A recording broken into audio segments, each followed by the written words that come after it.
Witam wszystkich bardzo serdecznie. To jest odcinek 105 audycji Bez Celibatu, audycji, gdzie nie boimy się zadawać odważnych i kontrowersyjnych pytań, a dzisiaj właśnie takie będą, ale na te wszystkie pytania próbujemy znaleźć odpowiedzi biblijne, no bo reprezentujemy tutaj substancję ewangelicznego chrześcijaństwa. Ze mną jak zwykle jest Robert Miksa. A ja jestem Sławek Zawadzki i dzisiaj będziemy rozmawiać na temat kobiet szeroko. Właściwie jakie jest ujęcie kobiet w Biblii i sięgniemy po kilka kontrowersyjnych fragmentów ze Starego i Nowego Testamentu. Ale najpierw, Robert, ogólne pytanie, czy z Bożej perspektywy status kobiety jest inny niż status mężczyzny? No właśnie nie. To znaczy, powiedzmy sobie tak, że zarówno mężczyzna, jak i kobieta zostają stworzeni przez Boga. Co prawda sposób tworzenia jest nieco inny, ale kiedy Adam widzi kobietę, w porównaniu z tym całym światem zwierząt i roślin, który się pojawia przed Ewą jeszcze, to mówi: oto ona jest kością z kości moich, ciałem z mojego ciała, dlatego nazywać się będzie mężatką, tak to jest przetłumaczone w jednym z przekładów, ponieważ z męża została wzięta. W języku hebrajskim tam jest też taka gra słów isz i isza, więc jakby nawet Adam zwraca uwagę, że ona jest tego samego rodzaju co ja. Nie? Więc oczywiście jest inna, ale należy do tej samej grupy. I za fakt stworzenia, bycia stworzonym przez Boga, zarówno ona, jak i Adam, myślę, że podkreśla bardzo wyraźnie, jednoznacznie, że tutaj wartość jest ta sama. No właśnie, bo tutaj warto, zanim podam kilka takich pikantnych fragmentów ze Starego Testamentu, no to warto sięgnąć po Księgę Rodzaju, 1 rozdział, 27 werset, gdzie jest takie, nawet z perspektywy teologicznej, dość ciężkie zdanie. I stworzył Bóg człowieka na obraz swój. To jest pierwsza 1/3 tego zdania. Na obraz Boga stworzył go, jako mężczyznę i niewiastę stworzył ich. Tak. To jest bardzo ciekawe.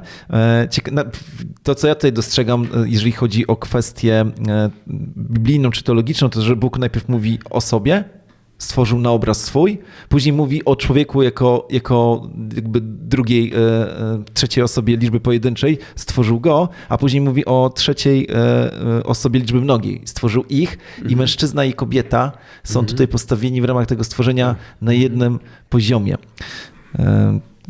No właśnie, no dobra. Przy okazji można by dodać, że osoby, które mówią takie rzeczy, bo Biblia deprecjonuje znaczenie kobiet, że Biblia jest antyfeministyczna, są po prostu wyssane z palca. Nie ma podstawy do tego, żeby tak mówić. No dobra, no to Robert... Chociaż są ciekawe fragmenty, o których pewnie zaraz porozmawiamy. No właśnie. Przygotowałem sobie kilka fragmentów ze Starego i z Nowego Testamentu. Przyznaję, że te ze Starego Testamentu, nawet jak się zna kontekst kulturowy, bałbym się czytać te fragmenty w obecności jakichś takich uzbrojonych feministek, w ten sposób bym powiedział. No i teraz czytam pierwszy fragment, Księga Rodzaju, 3 rozdział, 16 werset. To jest chwilę po tym, jak oficjalnie Pan Bóg ujawnił grzech Adama i Ewy. Mówię oficjalnie, bo wiadomo, że nieoficjalnie wiedział. Do kobiety zaś rzekł: pomnożę Twe cierpienia w Twojej brzemienności, w bólach będziesz rodziła dzieci, ku Twemu mężowi będziesz kierowała swe pragnienia, on zaś będzie panował nad Tobą. Jak to rozumieć? Jak rozumieć to, że pragnienia kobiety będą kierowane wobec męża? Jak? I tutaj mamy taką kwestię poznawczą. Jak się przyglądamy relacjom mężczyzny i kobiety dzisiaj od początku świata, no to wydaje się, że pragnienia są kierowane w obie strony. I tutaj parytet mamy równy. Że mężczyzna, mężczyzna pragnie kobiety, a kobieta pragnie mężczyzny. Mało tego, feministki powiedziały, że to bardziej mężczyźni pragną kobiet niż odwrotnie. No, z moich rozmów z osobami, które mają bardzo dużo doświadczenie duszpasterskie, wynika, że tu nie ma różnicy. Okay. Że mężczyźni tak samo pragną kobiet, jak kobiety mężczyzn. I co się przekłada na, jak to nazwać, pragnienie albo chęć czy gotowość do zdrady jest taka sama u mężczyzn, jak i u kobiet. Okay. Oczywiście one są inaczej wyrażane i inaczej ukrywane, ale to pragnienie jest takie samo. Jedni i drudzy musimy panować nad sobą, żeby nie zrobić sobie i swojej rodzinie krzywdy, powiedzmy, nie? W taki sposób. Natomiast ten fragment, no to myślę, że on chyba dla mnie jest też takim pokazaniem, że intuicyjnie my wiemy, co jest potrzebne do tego, żeby wzbudzić potomstwo. I myślę, że Pan Bóg wpisuje w nas, w naszą naturę, w nasze serca, w nasze pragnienie, w naszą duszę, taką instrukcję obsługi, że tak powiem, bo jak myślę o zwierzętach, to widzę, że one w pewnym obszarze swoich zachowań kierują się jakby wdrukowaną w nich instrukcją obsługi. Myślę, że pod tym względem my jako ludzie tutaj akurat się nie różnimy. To znaczy nasze naturalne pragnienie jest takie, że chcemy być blisko z drugą osobą, ponieważ to jest niezbędne do tego, żeby wzbudzić potomstwo. Dwóch facetów może się kumplować, przyjaźnić, ale potomstwa z tego nie będzie. Tak. Podobnie z kobietami. Nie? I myślę, że te pragnienia, o których tam mówi ten fragment, niektórzy próbują tak żonglować tym tekstem biblijnym, powołując się na powiedzmy jeszcze jakiś tam inny fragment w przypadku Kaina, że to chodzi o to, że kobieta będzie chciała dominować nad mężczyzną, no ale to powiedziałbym, że to działa w dwie strony, to znaczy każdy egoista chce dominować i chce być pępkiem świata, to po prostu tak działa, natomiast w tym fragmencie myślę, że chodzi o to, że to jest to naturalne pragnienie bycia z mężczyzną, ponieważ to mi da potomstwo i pomimo tego, że wzbudzenie tego potomstwa będzie oznaczało cierpienie, to pragnienie i tak jest silniejsze. I co ciekawe, nawet mamy taki fragment w Ewangelii Jana, gdzie Jan, używając tego jako metafory, mówi tak, że kobieta, kiedy przychodzi czas porodu, martwi się tym, co się wydarzy, ponieważ to będzie bolało, ale jednak kiedy już się to wydarzy, jest zachwycona tym, szczęśliwa, że ma dziecko. I to jest dużo większe, jakby ta radość posiadania potomstwa jest większa niż obawa przed bólem związanym z porodem. A powiedz, dlaczego powiedziałeś o Kainie przed chwilą?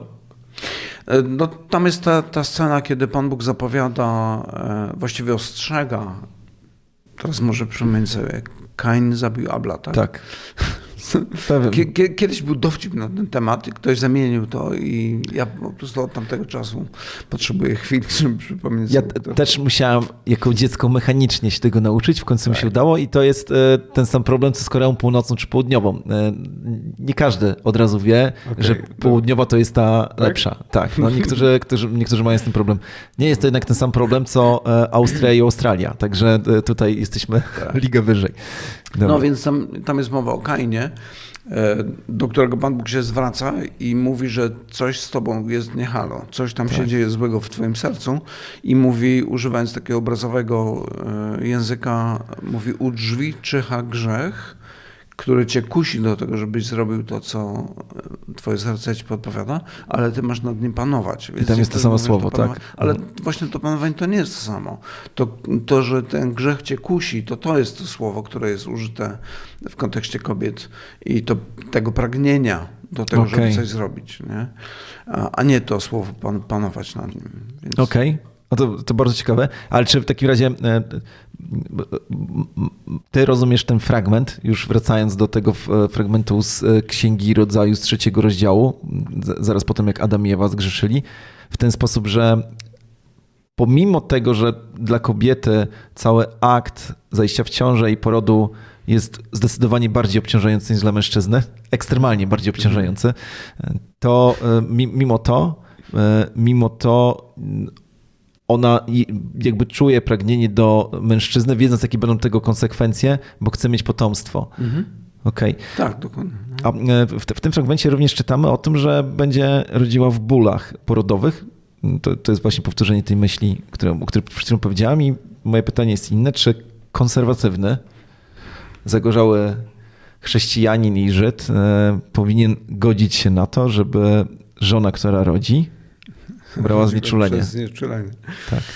No to jest ciekawy aspekt, ale myślę sobie tak, że Pan Bóg z jednej strony przeklina ziemię z powodu grzechu człowieka, ale z drugiej strony mówi do Adama, ty masz panować nad nią, ty masz nią zarządzać, uprawiać, kultywować, robić z nią porządek, powiedzmy. Chronić też ten ogród, kiedy na początku, jeszcze tam wcześniej, powiedzmy, przed upadkiem Pan Bóg mu go daje. No i jednym z efektów tego zarządzania i panowania nad ziemią, panowania, które Pan Bóg daje w ręce Adama, czyli człowieka, no jest to, że on robi wszystko, żeby to życie stawało się łatwiejsze. Nie? Efektem tego jest rozwój technologii, rozwój przemysłu później, ale tak samo rozwój kultury, no i też między innymi rozwój medycyny i rozwój takich środków czy powstanie takich środków jak znieczulenie. I idąc do dentysty, też jakby postępujemy wbrew naturze, ponieważ szukamy sposobu na zmniejszenie bólu w trakcie wyrywania zęba albo borowania. No także nie widzę tutaj problemu. Myślę, tak, że... bo tam jest też napisane, że będziemy mężczyzna, że będzie pracował w pocie czoła. No i gdyby trzymać się takiej interpretacji, która mówi, że mężczyzna musi pracować w pocie czoła, no to w takim razie wszelkie udogodnienia, na przykład w rolnictwie, cała automatyzacja i tak dalej powinna być wrzucona do śmietnika. Tak, ale ciekawa obserwacja związana dokładnie z tym tekstem, który zacytowałeś, jest taka, że jeżeli praca jest dopiero wtedy, kiedy człowiek się poci, to pojawia się pytanie głównie chodzi o środowiska ortodoksyjnych Żydów, czy ich życie religijnie, szczególnie chodzi o modlitwę, jest pracą. Bo tam taka dyskusja nam się pojawiła. I stąd taką interpretację słyszałem. Napiszcie w komentarzach, czy coś wiecie więcej na ten temat. Jednym z powodów, dla którego Żydzi kołyszą się w trakcie modlitwy, ci ortodoksyjni, jest podobno właśnie to, że oni muszą się spocić w trakcie modlitwy, żeby to było uznane za pracę. Czy to prawda? Czy w takim razie, a jak się modlą w sabat Żydzi? To jest wyzwanie teologiczne. Może kiedyś jeżeli modlitwa jest pracą, to czy w sabat można się modlić? No tak. Tak. Może ktoś z naszych słuchaczy zna odpowiedź na to pytanie. To tutaj wracając jeszcze do tego znieczulenia podczas porodu, powiem dlaczego zadaję to pytanie. Nigdy nie słyszałem w polskiej przestrzeni intelektualno-chrześcijańskiej, żeby ktokolwiek mówił, że nie wolno podawać znieczulenia.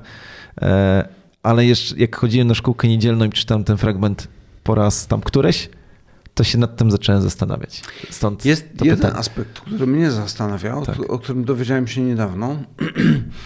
Jakieś badania statystyczne pokazują, że kobiety, które rodziły przez cesarskie cięcie, wydaje mi się, że to jest związane ze znieczuleniem, no ale też jakby sama procedura porodu wygląda zupełnie inaczej. Nie ma jakby tego bólu, wypychania dziecka i tego wysiłku związanego z tym, że podobno kobiety, które rodzą przez cesarkę, są bardziej podatne na jakieś choroby później. Czy dzieci ich? Już nie pamiętam. No, jest... Ale to, co mi się przypomina, zobacz, kiedy piskle wykluwa się z jajka, ono musi dokonać pewnego wysiłku, żeby wyjść z niego, żeby to pękło, nie? Tak. Żeby motyl wyszedł z kokonu, też musi dokonać pewnego wysiłku. I nie wolno im pomagać. No właśnie. I nie wolno mu pomagać. I dlaczego? No, jeżeli motyl nie wyjdzie o własnych siłach z kokonu, to prawdopodobnie nie będzie latał potem. Tak. Jak się to przekłada na narodzenie człowieka? Nie wiem. Może trzeba lekarza zapytać, jakie jest. No, właśnie brakuje nam lekarza, to bądźmy oszczędni tutaj w słowach, bo też widzę, nam brakuje, ale napiszcie w komentarzu, zgodnie z moją wiedzą, przy klasycznym porodzie uwalnia się bardzo duża ilość oksytocyny u kobiety, a to jest hormon związany z przywiązaniem. Ona jest też podawana w trakcie porodu. Jeżeli nie może urodzić, tak. Jeżeli trzeba przyspieszyć poród, to się podaje też oksytocynę, żeby oszukać. Reverse engineering. Ale zwracam uwagę, że teraz wypowiadam się na tematy, cała moja wiedza pochodzi z prasy popularno-naukowej, a wiadomo jak to z nią jest. No dobra, Robert, a powiedz dlaczego w Starym Testamencie kobieta, która rodziła chłopca, była tylko przez tydzień nieczysta, a jak urodziła dziewczynkę, to przez 2 tygodnie. I czym w ogóle była nieczystość dla tych, którzy nie znają tego pojęcia? No nieczystość była związana z Ja chyba chciałbym patrzeć na to określenie, które tam się pojawia w Starym Testamencie, jako na sposób zabezpieczenia czy tej kobiety, czy jej rodziny, czy społeczeństwa przed dalszymi infekcjami i jakimiś problemami. I to było związane z tą okresową nieczystością, która pojawia się u kobiet. Kobieta wtedy nie mogła dotykać naczyń albo nawet miejsca, na którym siedziała, było uznawane za nieczyste. I oczywiście możemy prowadzić jakąś dyskusję teraz na temat jakby biologii tego, z czym to się wiąże, pozostałości resztki krwi, środowisko do wylęgania jakichś tam bakterii czy innych jakichś tych malutkich zwierzątek. I to jest jedna rzecz, ale druga rzecz, powiedziałbym, jest taka, oczywiście jest jeszcze kwestia całej fizjologii kobiety, na której się zupełnie nie znam. Nigdy nie byłem kobietą, ani lekarzem, więc nie mam pojęcia o tym. Natomiast fakt, że ona wszystko, czego dotknęła, było nieczyste, oznaczało to, że ona na przykład nie mogła przygotować posiłku rodzinie. Co oznaczało, że ma czas odpoczynku. Nie? No tak, myślę, że to jest dość ważny aspekt. No, nieczystym było się również wtedy, kiedy na przykład dotknęło się umarłego, kogoś nieżywego. W sensie nieczystość nie oznaczało tego, że ktoś jest szczególnie grzeszny, bo słowo nieczystość nam się tak kojarzy, no nie? Tylko wprowadzało pewne zasady higieny, które były Izraelitom wówczas nieznane. Pan Bóg niejako właśnie wprowadza, jeszcze raz to powtórzę, pewne zasady higieny, żeby uniknąć epidemii i różnych innych chorób. Niemniej jednak na chłopski rozum nie wydaje się, żeby poród dziewczynki wywoływał większe zagrożenie epidemiologiczne niż poród chłopca. Tak, ja myślę sobie, że to może mieć znaczenie symboliczne. To znaczy symboliczne w tym sensie, że jeżeli, bo tam zasada była taka, powiedziałeś o tym czy nie, że jeżeli rodziła się dziewczynka, kobieta była nieczysta 2 tygodnie, chłopak tylko tydzień, że chłopcy byli obrzezywani dnia 8. Tak. I wtedy z jednej strony mamy ten element, o którym już tam kiedyś rozmawialiśmy, że ona wtedy mogła uczestniczyć w tym akcie czy rytuale obrzezania chłopca, a z drugiej strony być może, że to było traktowane w taki sposób, że jakby krew obrzezania tego chłopca było uzupełnieniem tych 2 tygodni, które były normalnie te 2 tygodnie nieczystości w przypadku urodzenia dziewczynki, które obrzezywane nie były. Więc kwestia symboliki jakiejś. Ale jakie tam jeszcze aspekty wchodziły w grę? No właśnie, też jestem ciekaw twojego zdania, czy to jest tak, że gdzieś prawo mojżeszowe uwzględniało przepisy sąsiadów innych państw, które Izraelici znali, byli pewnie do nich przyzwyczajeni w jakiejś mierze i że prawo mojżeszowe z niektórymi przepisami było podobne. Myślisz, że kultura... Sądzę, że nie. Że kultura mogła wpływać? Nawet bym powiedział tak, że zobacz, Mojżesz był wykształcony we wszelkiej mądrości egipskiej. Tak jest tam opisany jego fragment z życiorysu. No był, jakby nie było, synem córki faraona. Nie? Więc był wysoko, miał dostęp do całej wiedzy egipskiej. Jest taka książka, o której chyba kiedyś wspominaliśmy. Angielski tytuł to jest Żadna z tych chorób. None of this disease. W języku polskim ona tak dziwnie została przetłumaczona, bo były czasy, kiedy wydawało się w jednym woluminie 2 książki na przykład, więc tytuł tej książki jest zupełnie inny. Niemniej autor tej książki, który sam, jeżeli dobrze pamiętam, jest lekarzem, opisuje praktyki medycyny egipskiej i później praktyki medycyny, czy tam zasad higieny, które były związane z prawem mojżeszowym, które on nadaje Izraelitom. I jeżeli by przyjąć tę zasadę, że Izraelici korzystali z mądrości narodów, które je otaczały, a szczególnie myślę, że Mojżesz, który jest prawodawcą, w tym takim, no mówiąc tak po ludzku powiedzmy, to myślę, że on czerpałby całymi garściami z tej mądrości Egiptów, a jednak tego nie ma. Tak, ja wiem. Zgadzam się, no bo przecież jasno trzeba powiedzieć, że prawo mojżeszowe wyraźnie różniło się od pozostałych praw. W ogóle fakt, że Żydzi byli monoteistami było w tamtym rejonie bardzo rewolucyjnym podejściem. ale są przepisy, które wiemy o tym, że nie wynikają z Bożego serca, a jednak były wdrożone. No ale to jest chyba przedmiot na oddzielną dyskusję. Chodzi mi na przykład o ten przepis, że mężczyzna mógł dać bez jakichś szczególnych konsekwencji list rozwodowy. No wiemy o tym, że to nie jest, że to nie było coś, co Panu Bogu się podobało, a jednak prawo mojżeszowe przewidywało. No niektórzy mówią, że Mojżesz pozwolił im na to, zresztą Jezus tak nawet to formułuje, że pozwolił ze względu na zatwardziałość serc. I niektórzy mówią, że to była taka zasada, która miała wprowadzić jednak jakiś porządek taki prawny, no bo to było związane z listem rozwodowym jeszcze. No, ale to...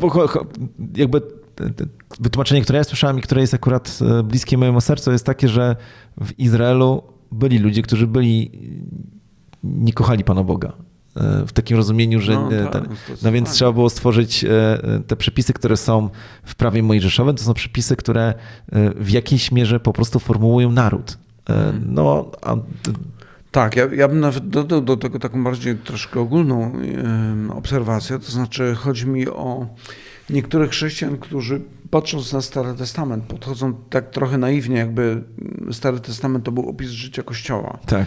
Natomiast wydaje mi się, że kiedy patrzymy na Stary Testament, widzimy jakby takie dwie warstwy, to znaczy z jednej strony warstwę polityczną, społeczną, taką po prostu ziemską, a z drugiej strony widzimy te zasady życia duchowego, które też są opisywane, czy prawa moralnego. I tych rzeczy myślę, że nie należy mieszać ze sobą. W momencie, kiedy je mieszamy, to wtedy pojawiają się problemy. Dlaczego nie przestrzegamy przykazań ze Starego Testamentu wszystkich? Nie? Tak. No, cała lista kłopotów potem. Powiedz, czy podejście do kobiet zmienia się pomiędzy Starym a Nowym Testamentem? Może też powiem od razu, dlaczego zadaję to pytanie. Zadaję to pytanie, bo w ogóle jest warte zadania, ale pamiętam kiedyś, dawno temu kupiłem sobie taką książkę, odnalazłem ją teraz tutaj w internetach. Napisał ją Joseph Eisenberg, Kobieta w czasach Biblii, przetłumaczono na język polski i ten mężczyzna, który był autorem tej książki, był Żydem. Żydem praktykującym i on bardzo fajnie zrobił przegląd w ogóle roli kobiety w Starym Testamencie. I też gdzieś tam ostatnie rozdziały poświęcone są właściwie jako suplement, tak bym powiedział, Nowemu Testamentowi. On zna Nowy Testament tak, jak powiedzmy ktoś ze świata akademickiego zna i mówi w ten sposób. Apostoł Paweł dokonał wielkiej rewolucji i to on obniżył rolę kobiety w społeczeństwie. No więc zadaję ci pytanie, czy faktycznie apostoł Paweł coś takiego zrobił? Zaraz przytoczę fragmenty, które mogą służyć jako argumentacja, czy czegoś takiego nie zrobił?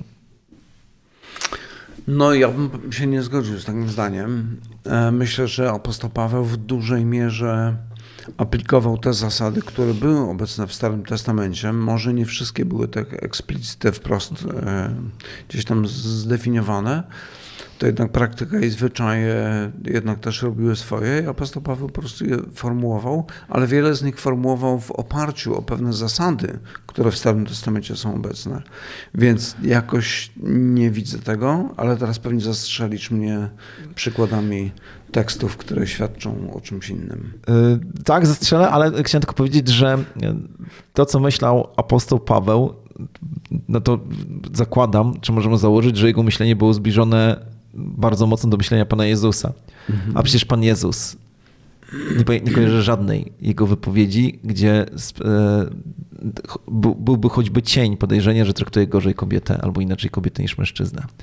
No I tak. Nie, jak jakaś kobieta podeszła i poprosiła o uzdrowienie, to nie powiedział do niej: słuchaj, jesteś kobietą, przyjdź za tydzień. Nie? Najpierw mężczyźni. Tam ewentualne rozróżnienie, jakie było, i to też jest ciekawy temat, to pomiędzy Żydami a poganami, że najpierw przyszedł do Żydów, później do pogan, ale wszyscy i tak są wszyscy na równi. Natomiast nie ma żadnego fragmentu, żadnej wypowiedzi, która by wskazywała, że coś jest jakakolwiek różnica. No więc myślę, że to jest... Różnica jednak jest w tym, że on kiedy wybiera apostołów, to wybiera samych chłopaków. Słuszna uwaga. I tych uczniów dalej, kolejnych, to też mężczyźni. Ale zobacz, bo to jest taki temat, który myślę, że on co jakiś czas gdzieś tam wraca. Tylko wiesz co, jedną rzecz, przepraszam, że ci...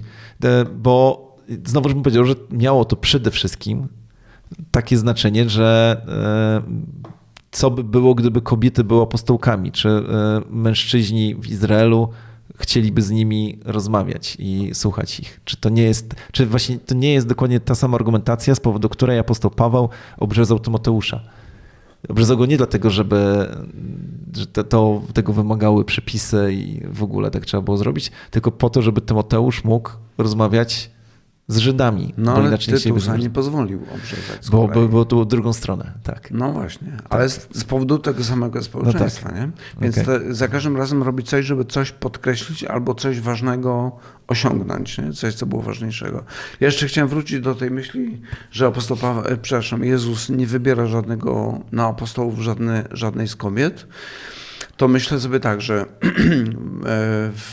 w takim zdominowanym przez feministyczne ideologię, tak ogólnie powiem, środowiskach chrześcijańskich, w tych środowiskach niektórzy mówią, a dlaczego on tak postąpił, to było nie fair, to było nieładne, to było antyfeministyczne i tak dalej, ale mam wrażenie, że chyba nie mają żadnego problemu z tym, że nawet w Starym Testamencie, kiedy wybierane były osoby, które miały pełnić funkcje w świątyni, to nie tylko byli tylko mężczyźni, ale to byli tylko ludzie z jednego plemienia. Nie można było być kapłanem, jeżeli nie byłeś lewitą, w ogóle w świątyni pracować, nie? Tak. Już nie mówiąc o tych funkcjach stricte kapłańskich. Więc jakby tamta sprawa była oczywista i nie tylko jakby wydzielona do tego zadania, wydzieloni są tylko mężczyźni, to jeszcze spośród mężczyzn wydzielone jest tylko jedno pokolenie. Tak. I myślę, że tak samo jak tamtą zasadę przyjmujemy jako oczywistą, tak samo tę zasadę, która widać w Nowym Testamencie też się pojawia, myślę, że też powinniśmy przyjmować bez oporu jako ustanowienie Boże. Okej. Jak w takim razie wytłumaczyć fragmenty, kilka wypowiedzi apostoła Pawła? Fragment z pierwszego listu do Koryntian, 14 rozdział. Kobiety powinny na zgromadzeniach milczeć, bo nie pozwala się im mówić, lecz mają być poddane, jak to prawo nakazuje. Jeśli chcą się czegoś dowiedzieć, niech się w domu zapytają swoich mężów, bo hańbą jest dla kobiety mówić na zgromadzeniu. No, mówienie na zgromadzeniu jest związane z przewodzeniem temu zgromadzeniu. I to jest jeden z tych fragmentów, które często przy tej okazji są przytaczane. I one wszystkie mówią o czymś w rodzaju przywództwa w społeczności, czy to Izraela, czy Kościoła. I myślę, że najjaśniejszy jak dla mnie jest ten fragment z listu do Tymoteusza, gdzie apostoł Paweł przedstawia jeszcze argumenty. Mówi z jednej strony najpierw, że zarówno mężczyzna, jak i kobieta są stworzeni przez Boga, więc co do godności tutaj nie ma żadnej różnicy, ale potem mówi, bo najpierw został stworzony Adam, a potem Ewa, a potem jeszcze mówi o kolejności upadku, bo najpierw Ewa została zwiedziona, a później Adam. I teraz ta kwestia stworzenia, najpierw Adama, potem Ewy, nam się wydaje taka dziwna, bo co za różnica. No, myślę, że dla mentalności ówczesnych ludzi, i to nie tylko Żydów, myślę, że różnica była oczywista, ponieważ ten, kto rodził się pierwszy, był tak zwany pierworodnym i jemu przyznawany był podwójny udział, ale jednocześnie dodatkowa odpowiedzialność za całą rodzinę. I to widać między innymi w tym, kiedy Pan Jezus umiera już na krzyżu, kiedy jest tam jego matka, to on zwraca się do Piotra, czy do Jana oczywiście, do Jana i prosi, żeby on zaopiekował się matką. Dlaczego on to mówi? Ponieważ Jezus był pierworodnym i on był odpowiedzialny za rodzinę, szczególnie, że ta rodzina najprawdopodobniej już nie miała ojca. Józefa, nie? Tak. Także wydaje mi się, że ta idea pierwowództwa jest czymś naprawdę ważnym dla apostoła Pawła i w ogóle jako zasada w Nowym Testamencie. I ona pokazuje też, że no właśnie, ponieważ kiedy powołujemy się na stworzenie, to powołujemy się na czasy jeszcze sprzed jakiejkolwiek kultury. A jednak to jest argument w oczach apostoła Pawła, który podkreśla to, że mężczyzna jest odpowiedzialny za rodzinę i ten mężczyzna jest odpowiedzialny za Kościół. I to później przekłada się na sposób funkcjonowania zarówno rodziny, jak i Kościoła. O co chodzi w tym fragmencie, który przed chwilą cytowałeś, tylko będę czytał dalej. Chodzi o fragment z pierwszego listu do Tymoteusza, 2 rozdział od 11 do 15 wersetu i teraz chodzi mi o końcówkę tego fragmentu, ale zacznę czytać trochę wcześniej. I nie Adam został zwiedziony, lecz kobieta zwiedziona popadła w przestępstwo. Jeszcze raz. I nie Adam został zwiedziony, lecz kobieta zwiedzona popadła w przestępstwo, lecz dostąpi zbawienia przez macierzyństwo, jeśli trwać będzie w wierze, miłości i świętości z umiarem. No najwyraźniej kobiety są zbawione w inny sposób niż mężczyźni. No właśnie. Oczywiście, że Czyli pierwszym krokiem do tego, jeżeli kobieta chce być zbawiona, jest to, żeby znaleźć mężczyznę. tak, i urodzić dziecko jeszcze. Tak. Nie? No oczywiście nie o to chodzi. Myślę, że najprostszym wyjaśnieniem jest zwrócenie uwagi na coś, co nazywamy wieloznacznością słów. I tak samo jak w języku na przykład angielskim mamy słowo save, które zarówno oznacza zbawić człowieka od jego grzechów, jak i oznacza zachować, oszczędzić, uratować. Tak. Na przykład możesz save some money, czyli oszczędzić jakieś pieniądze, oszczędzasz je przed wydaniem. Tak. A ratujesz je przed tym, że one gdzieś tam wypłyną z twojego portfela. To myślę, że tak samo tutaj, i to greckie słowo tak samo, słowo, którego apostoł Paweł tam używa, ono funkcjonuje w taki sam sposób. Można być zbawionym od grzechów, ale można być zbawionym albo uratowanym, czy ocalonym, oszczędzonym od czegoś innego. Przed problemem.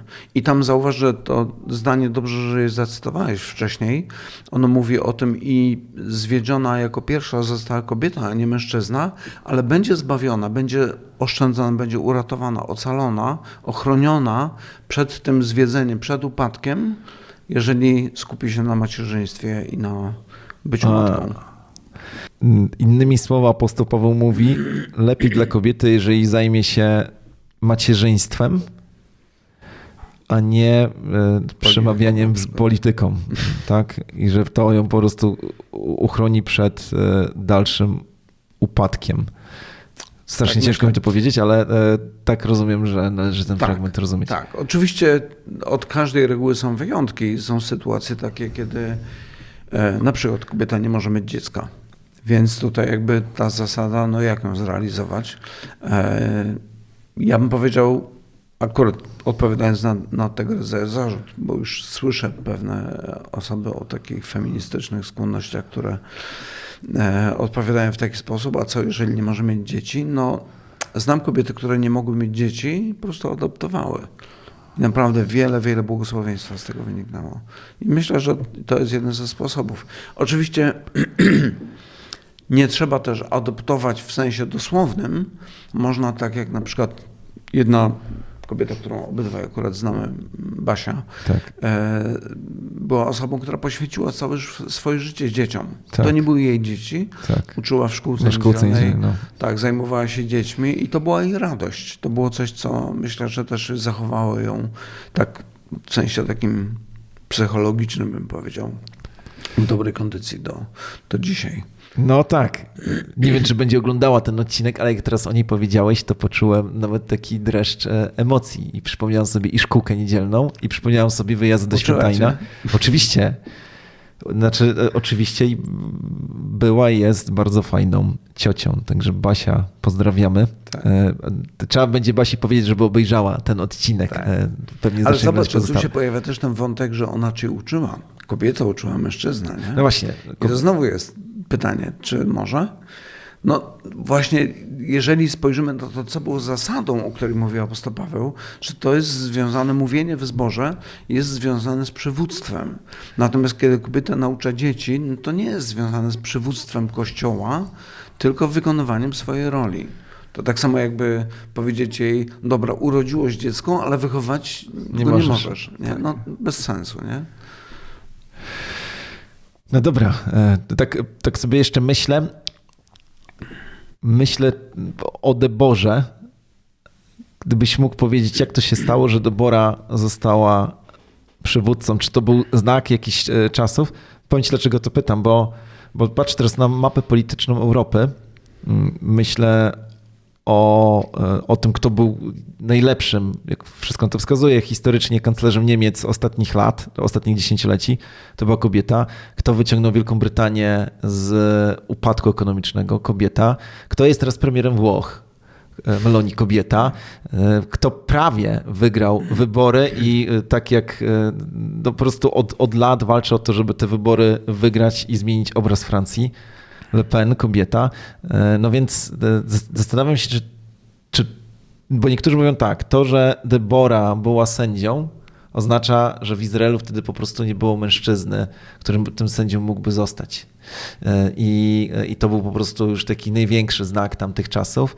I pytanie jest takie, czy my możemy teraz dokonać pewnej kalki i powiedzieć, że to, że dzisiaj przywódcami tego świata, mówię to oczywiście o Europie, zostają kobiety, albo że kobiety mają wielkie sukcesy, czy to też nie jest jakiś znak? To jest moje ostatnie pytanie do ciebie. No i myślę, że to jest znak chyba wielu różnych rzeczy, między innymi poprawności politycznej, bym powiedział, no bo wypada, żeby kobiety gdzieś tam pojawiały się. Kiedy Biden chciał zostać prezydentem, to wziął na wiceprezydenta kobietę i to jeszcze chyba nie do końca białą. Co ciekawe, wczoraj czytałem, że być może się wycofa z powodów zdrowotnych, więc wtedy ona by kandydowała jako prezydent po raz pierwszy chyba. Chociaż nie, no Hillary Clinton. Hillary Clinton, tak. No jeszcze jest Michelle Obama gdzieś tam tak, no ale wracając do twojego pytania, to myślę sobie tak, z jednej strony, że jest to kwestia dzisiaj, kwestia politycznej poprawności, że to tak wypada, bo się opłaca nawet politycznie w taki sposób zagrać. Natomiast w tamtym czasie, no to oczywiście tam o politycznej poprawności chyba trudno byłoby mówić, natomiast bym powiedział, że to jest chyba kryzys męskości. Faceci przestali być mężczyznami, to znaczy, no, oczywiście zawsze byli mężczyznami, ale niedojrzałymi, w tym sensie, że każdy zajmował się tym, co chciał, tym, co swoje i to nawet w niektórych księgach sędziów na przykład widzimy to, że ludzie robili to, co chcieli. Nie? Ponieważ nie było króla w Izraelu, który by ich poprowadził, pokierował, czy też ochronił przed innymi jakimiś tam zagrożeniami, które na państwo mogły spłynąć. Więc postrzegam to jako kryzys męskości i nawet bym powiedział, że dzisiaj chyba patrzę na to dalej tak samo. Myślę, że dojrzali mężczyźni powinni brać na siebie odpowiedzialność, natomiast mamy coraz bardziej sfeminizowane społeczeństwo do tego stopnia, że bierzemy do jednej szkoły chłopców i dziewczyn, próbujemy uczyć ich prawie, że tak samo. Jest niewielka różnica między innymi, a w momencie, kiedy chłopcy są nadpobudliwi albo, jak to powiedzieć, wykazują się większą ilością energii niż dziewczynki, no to się mówi, to oni pewnie mają ADHD. A ja myślę sobie tak, a może oni po prostu są chłopcami, którzy potrzebują dużo większego wysiłku fizycznego, dużo większej fizycznej dyscypliny, wysiłku i wszystkiego, żeby po prostu wyrosnąć na chłopaków. Nie? I mam wrażenie, że dzisiaj ponosimy na tym polu również porażkę, że męskość została sprowadzona do poziomu grzecznych dziewczynek, a w momencie, kiedy chłopaki zachowują się jak chłopaki, to mówimy o nich, że coś z nimi jest nie halo. Że dziewczynki są grzeczniejsze. Wyobrażasz sobie, że James Bond będzie kobietą? To nie jest... Na filmie oczywiście. Na filmie wszystko jest tak samo.